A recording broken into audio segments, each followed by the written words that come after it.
This is what lives in the deep. The ocean covers 71% of our planet.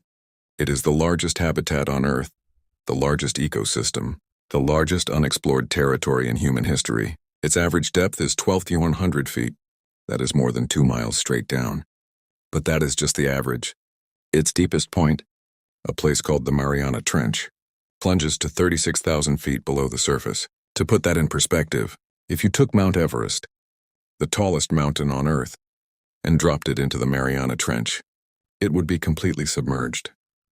With over a mile of water still above its peak, the pressure at that depth is over 1,000 times greater than the pressure at the surface, enough to crush a human body instantly, enough to collapse most submarines like tin cans. For most of human history, we assumed nothing could live there. We were wrong. In 1960, 2 men descended to the bottom of the Mariana Trench in a vessel called the Trieste. Jacques Piccard and Don Walsh, the first humans to reach the deepest point on Earth. They expected to find nothing. Instead, they saw a flatfish, lying on the bottom, completely calm, perfectly adapted to a pressure that should have made life impossible. It was the first sign that the deep ocean was not the empty wasteland we imagined. Then in 1977, everything changed.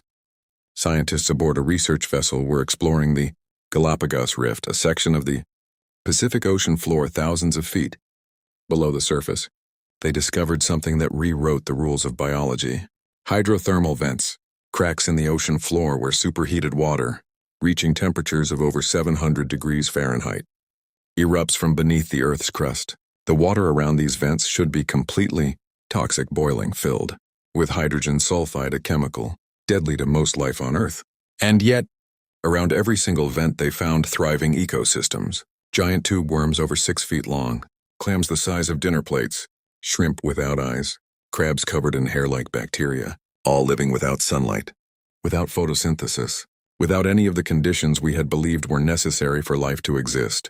They were surviving on chemosynthesis, using the chemical energy from the vents instead of sunlight. This single discovery changed everything. Before 1977, scientists believed life required sunlight, that without the sun, nothing could survive. After 1977, we understood that life can exist in conditions we never imagined, in total darkness, in boiling temperatures, in toxic chemicals, at crushing pressures. If life can exist here, on Earth, in these conditions, then life can exist almost anywhere in the universe. The moons of Jupiter and Saturn, planets orbiting distant stars, places we had dismissed as too hostile for life. Suddenly, all of them became possible. One discovery, in one corner of the unexplored ocean, changed our understanding of life in the entire universe. But the hydrothermal vents were just the beginning.